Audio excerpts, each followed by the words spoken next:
Hi, this is Greg Anderson. I'm the broker at RE/MAX Advisors West. I want to talk today about concerns that buyers would have that maybe go beyond the scope of what typically is discussed in transactions. That would be, for example, whether you had concerns about people in the properties situations. Sellers are required to make a disclosure about the physical condition of the property, and then the standard is a normal person's use and enjoyment of the property.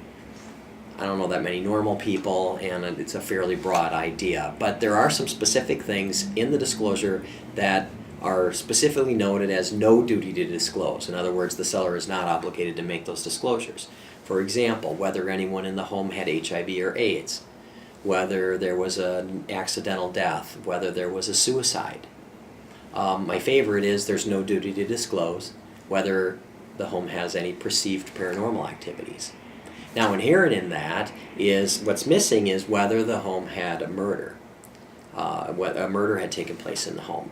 It's one of those theoretical conversations that we have when we go to continuing ed classes and they talk about disclosures and things. And after doing this for 30 years, I had never had one except right now we've got a situation like that.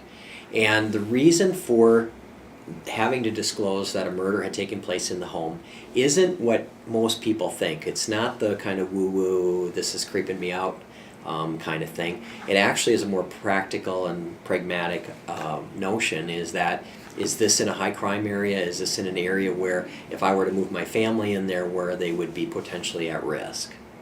By the way, as an incidental on the home that we have where we're dealing with this, it was a crime of passion, so it's not in a high crime area, and yet it's still going to be an issue, and I'll probably blog about that once that property is sold and closed, about what our experiences have been with that, so it should be interesting.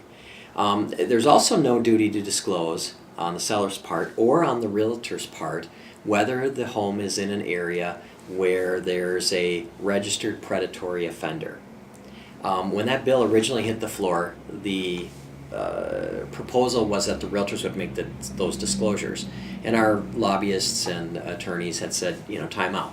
In a land of 10,000 Andersons, Petersons, Johnsons, and Larsons, there's a pretty big margin for error here. And cooler heads prevailed and they agreed. And so the onus on that, if that is a concern, and it's absolutely a legitimate concern, is on the buyer. And the buyer would be wise to check with local law enforcement, check with the Minnesota Department of Corrections to get that information. As always, if you've got questions about any of this stuff, contact me, call me, email me, or check with your attorney. I'd be delighted to dig down deep in the rabbit hole. We're going to do additional videos that are going to be more in depth on other aspects of the disclosure statement. As always, thanks for watching. Have an awesome day.